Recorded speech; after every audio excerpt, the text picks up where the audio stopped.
மத்தேயு எழுதின சுவிசேஷம் 27ஆம் அதிகாரம். விடியற் காலமானபோது சகல பிரதான ஆசாரியரும் ஜனத்தின் மூப்பரும் இயேசுவை கொலை செய்யும்படி அவருக்கு விரோதமாக ஆலோசனை பண்ணி அவரை கட்டி கொண்டு போய் தேசாதிபதியாகிய பொந்தியு பிலாத்துவினிடத்தில் ஒப்பு கொடுத்தார்கள்.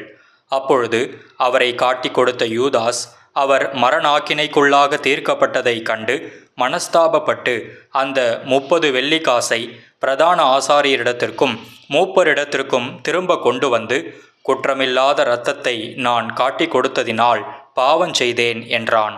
அதற்கு அவர்கள், எங்களுக்கென்ன, அது உன் பாடு என்றார்கள்.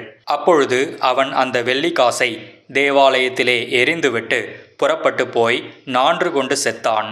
பிரதான ஆசாரியர் அந்த வெள்ளிக்காசை எடுத்து, இது இரத்த கிரயமானதால் காணிக்கை பெட்டியிலே இதை போடலாகாதென்று சொல்லி ஆலோசனை பண்ணின பின்பு அந்நியரை அடக்கம் பண்ணுவதற்கு குயவனுடைய நிலத்தை அதனாலே கொண்டார்கள். இது நிமித்தம் அந்த நிலம் இந்நாள் வரைக்கும் இரத்த நிலம் எண்ணப்படுகிறது.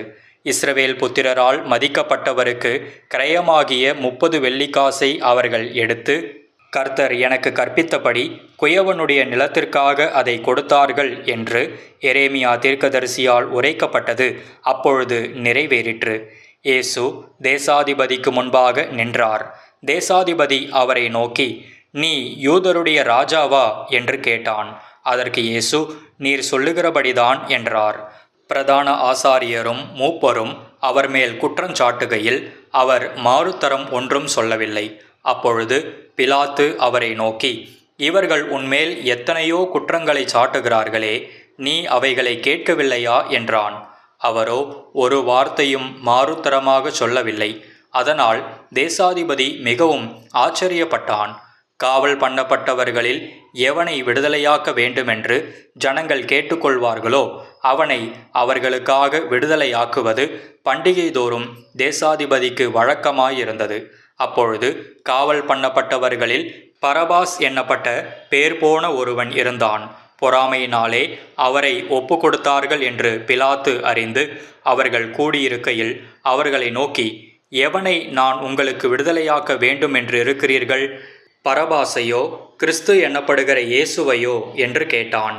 அவன் நியாயாசனத்தில் உட்கார்ந்திருக்கையில் அவனுடைய மனைவி அவனிடத்தில் ஆள் அனுப்பி, நீர் அந்த நீதிமானை ஒன்றும் செய்ய வேண்டாம்.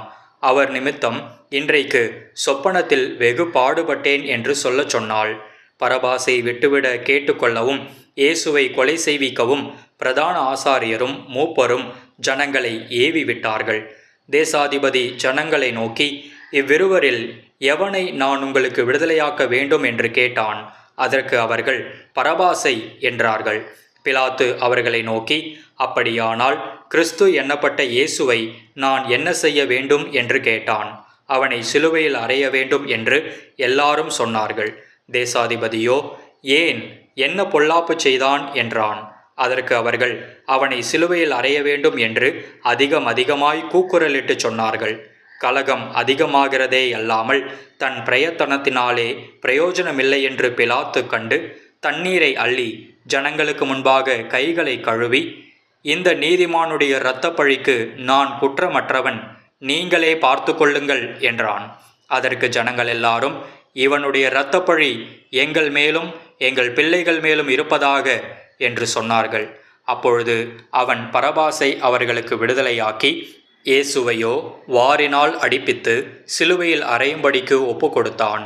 அப்பொழுது தேசாதிபதியின் போர் சேவகர் இயேசுவை தேசாதிபதியின் அரமனையிலே கொண்டு போய் போர் சேவகரின் கூட்டம் முழுவதையும் அவரிடத்தில் கூடி வரச் செய்து அவர் வஸ்திரங்களை கடற்றி சிவப்பான மேலங்கியை அவருக்கு உடுத்தி முள்ளுகளால் ஒரு முடியை பின்னி அவர் சிரசின் மேல் வைத்து அவர் வலது கையில் ஒரு கோலை கொடுத்து அவர் முன்பாக முழங்கார்படியிட்டு, யூதருடைய ராஜாவே வாழ்க என்று அவரை பரியாசம் பண்ணி அவர் மேல் துப்பி அந்த கோலை எடுத்து அவரை சிரசில் அடித்தார்கள். அவரை பரியாசம் பண்ணின பின்பு அவருக்கு உடுத்தின மேலங்கியை கழற்றி அவருடைய வஸ்திரங்களை அவருக்கு உடுத்தி அவரை சிலுவையில் அறையும்படி கொண்டு போனார்கள். போகையில் சிரேனே ஊரானாகிய சீமோன் என்னப்பட்ட ஒரு மனுஷனை அவர்கள் கண்டு அவருடைய சிலுவையை சுமக்கும்படி அவனை பலவந்தம் பண்ணினார்கள். கபாலஸ்தலம் என்று அர்த்தம் கொள்ளும் கொல்கதா என்னும் இடத்துக்கு அவர்கள் வந்தபோது கசப்பு கலந்த காடியை அவருக்கு குடிக்க கொடுத்தார்கள். அவர் அதை ருசி பார்த்து குடிக்க மனதில்லாதிருந்தார். அவரை சிலுவையில் அறைந்த பின்பு அவர்கள் சீட்டு போட்டு அவருடைய வஸ்திரங்களை பங்கிட்டு கொண்டார்கள். என் வஸ்திரங்களை தங்களுக்குள்ளே பங்கிட்டு என் உடையின் பேரில் சீட்டு போட்டார்கள் என்று தீர்க்கதரிசியால் உரைக்கப்பட்டது நிறைவேறும்படி இப்படி நடந்தது. அவர்கள் அங்கே உட்கார்ந்து அவரை காவல் காத்து கொண்டிருந்தார்கள். அன்றியும் அவர் அடைந்த ஆக்கினையின் முகாந்திரத்தை காண்பிக்கும் பொருட்டு இவன் யூதருடைய ராஜாவாகிய இயேசு என்று எழுதி அவர் சிரசுக்கு மேலாக வைத்தார்கள். அப்பொழுது அவருடைய வலது பக்கத்தில் ஒருவனும் அவருடைய இடது பக்கத்தில் ஒருவனுமாக 2 கள்ளர் அவரோடே கூட சிலுவைகளில் அறையப்பட்டார்கள். அந்த வழியாய் நடந்து போகிறவர்கள் தங்கள் தலைகளை துலுக்கி தேவாலயத்தை இடித்து 3 நாளைக்குள்ளே கட்டுகிறவனே, உன்னை நீயே ரட்சித்துக்கொள், நீ தேவனுடைய குமாரனானால் சிலுவையிலிருந்து இறங்கி வா என்று அவரை தூஷித்தார்கள். அப்படியே பிரதான ஆசாரியரும் வேதபாரகரும் மூப்பரும் பரியாசம் பண்ணி, மற்றவர்களை ரட்சித்தான், தன்னைத்தான் ரட்சித்து கொள்ள திராணி இல்லை. இவன் இஸ்ரவேலின் ராஜாவானால் இப்பொழுது சிலுவையிலிருந்து இறங்கி வரட்டும், அப்பொழுது இவனை விசுவாசிப்போம். தன்னை தேவனுடைய குமாரன் என்று சொல்லி தேவன் மேல் நம்பிக்கையாயிருந்தானே, அவர் இவன் மேல் பிரியமாயிருந்தால் இப்பொழுது இவனை ரட்சிக்கட்டும் என்றார்கள். அவரோடே கூட சிலுவைகளில் அறையப்பட்ட கள்ளரும் அந்தபடியே அவரை நிந்தித்தார்கள்.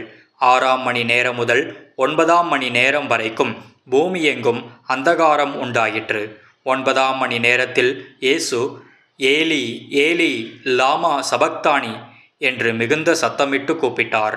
அதற்கு என் தேவனே, என் தேவனே, ஏன் என்னை கைவிட்டீர் என்று அர்த்தமாம். அங்கே நின்றவர்களில் சிலர் அதை கேட்டபொழுது இவன் எலியாவை கூப்பிடுகிறான் என்றார்கள். உடனே அவர்களில் ஒருவன் ஓடி கடற்காலானை எடுத்து காடியில் தோய்த்து அதை ஒரு கோலில் மாட்டி அவருக்கு குடிக்க கொடுத்தான். மற்றவர்களோ, பொறு, எலியா இவனை ரட்சிக்க வருவானோ பார்ப்போம் என்றார்கள். இயேசு மறுபடியும் மகா சத்தமாய் கூப்பிட்டு ஆவியை விட்டார். அப்பொழுது தேவாலயத்தின் திரைச்சீலை மேல் தொடங்கி கீழ் வரைக்கும் 2ஆக கிழிந்தது. பூமியும் அதிர்ந்தது, கண்மலைகளும் பிளந்தது, கல்லறைகளும் திறந்தது. நித்திரை அடைந்திருந்த அநேக பரிசுத்தவான்களுடைய சரீரங்களும் எழுந்திருந்தது. அவர் உயிர்த்தெழுந்த பின்பு இவர்கள் கல்லறைகளை விட்டு புறப்பட்டு பரிசுத்த நகரத்தில் பிரவேசித்து அநேகருக்கு காணப்பட்டார்கள். 100க்கு அதிபதியும் அவனோடே கூட இயேசுவை காவல் காத்திருந்தவர்களும் பூமி அதிர்ச்சியையும் சம்பவித்த காரியங்களையும் கண்டு மிகவும் பயந்து, மெய்யாகவே இவர் தேவனுடைய குமாரன் என்றார்கள். மேலும் இயேசுவுக்கு ஊழியம் செய்யும்படி கலிலேயாவிலிருந்து அவரோடே வந்திருந்த அநேக ஸ்திரீகள் அங்கே தூரத்திலே நின்று பார்த்து கொண்டிருந்தார்கள். அவர்களுக்குள்ளே மகதலேனா மரியாளும், யாக்கோபுக்கும் யோசேக்கும் தாயாகிய மரியாளும், செபெதேயுவின் குமாரருடைய தாயும் இருந்தார்கள். சாயங்காலமானபோது இயேசுவுக்கு சீஷனும் ஐஸ்வர்யவானுமாயிருந்த யோசேப்பு என்னும் பேர் கொண்ட அரிமத்தியா ஊரானாகிய ஒரு மனுஷன் வந்து பிலாத்துவினிடத்தில் போய் இயேசுவின் சரீரத்தை கேட்டான். அப்பொழுது சரீரத்தை கொடுக்கும்படி பிலாத்து கட்டளையிட்டான். யோசேப்பு அந்த சரீரத்தை எடுத்து துய்யதான மெல்லிய துப்பட்டியிலே சுற்றி தான் கண்மலையில் வெட்டியிருந்த தன்னுடைய புதிய கல்லறையிலே அதை வைத்து கல்லறையின் வாசலில் ஒரு பெரிய கல்லை புரட்டி வைத்து போனான். அங்கே மகதலேனா மரியாளும் மற்ற மரியாளும் கல்லறைக்கு எதிராக உட்கார்ந்திருந்தார்கள். ஆயத்த நாளுக்கு பின்னான மறுநாளிலே பிரதான ஆசாரியரும் பரிசேயரும் பிலாத்துவினிடத்தில் கூடி வந்து, ஆண்டவனே, அந்த எத்தன் உயிரோடு இருக்கும்போது 3 நாளைக்கு பின் எழுந்திருப்பேன் என்று சொன்னது எங்களுக்கு ஞாபகம் இருக்கிறது. ஆகையால் அவனுடைய சீஷர்கள் ராத்திரியிலே வந்து அவனை களவாய் கொண்டு போய் மரித்தோரிலிருந்து எழுந்தான் என்று ஜனங்களுக்கு சொல்லாதபடிக்கும், முந்தின எத்தை பார்க்கிலும் பிந்தின எத்து கொடிதாகாதபடிக்கும் நீர் 3 நாள் வரைக்கும் கல்லறையை பத்திரப்படுத்தும்படி கட்டளையிட வேண்டும் என்றார்கள். அதற்கு பிலாத்து, உங்களுக்கு காவல் சேவகர் உண்டே, போய் உங்களால் கூடிய மட்டும் பத்திரப்படுத்தி கொள்ளுங்கள் என்றான். அவர்கள் போய் கல்லுக்கு முத்திரை போட்டு காவல் வைத்து கல்லறையை பத்திரப்படுத்தினார்கள். மத்தேயு எழுதின சுவிசேஷம் 28ஆம் அதிகாரம். ஓய்வு நாள் முடிந்து வாரத்தின் முதலாம் நாள் விடிந்து வருகையில் மகதலேனா மரியாளும் மற்ற மரியாளும் கல்லறையை பார்க்க வந்தார்கள். அப்பொழுது பூமி மிகவும் அதிரும்படி கர்த்தருடைய தூதன் வானத்திலிருந்து இறங்கி வந்து வாசலிலிருந்த கல்லை புரட்டி தள்ளி அதன் மேல் உட்கார்ந்தான். அவனுடைய ரூபம் மின்னல் போலவும் அவனுடைய வஸ்திரம் உறைந்த மழையைப் போல வெண்மையாகவும் இருந்தது. காவலாளர் அவனுக்கு பயந்ததினால் திடுக்கிட்டு செத்தவர்கள் போல் ஆனார்கள். தூதன் அந்த ஸ்திரீகளை நோக்கி, நீங்கள் பயப்படாதிருங்கள், சிலுவையில் அறையப்பட்ட இயேசுவை தேடுகிறீர்கள் என்று அறிவேன். அவர் இங்கே இல்லை, தாம் சொன்னபடியே உயிர்த்தெழுந்தார். கர்த்தரை வைத்த இடத்தை வந்து பாருங்கள். சீக்கிரமாய் போய் அவர் மரித்தோரிலிருந்து எழுந்தார் என்று அவருடைய சீஷர்களுக்கு சொல்லுங்கள். அவர் உங்களுக்கு முன்னே கலிலேயாவுக்கு போகிறார், அங்கே அவரை காண்பீர்கள். இதோ உங்களுக்கு சொன்னேன் என்றான்.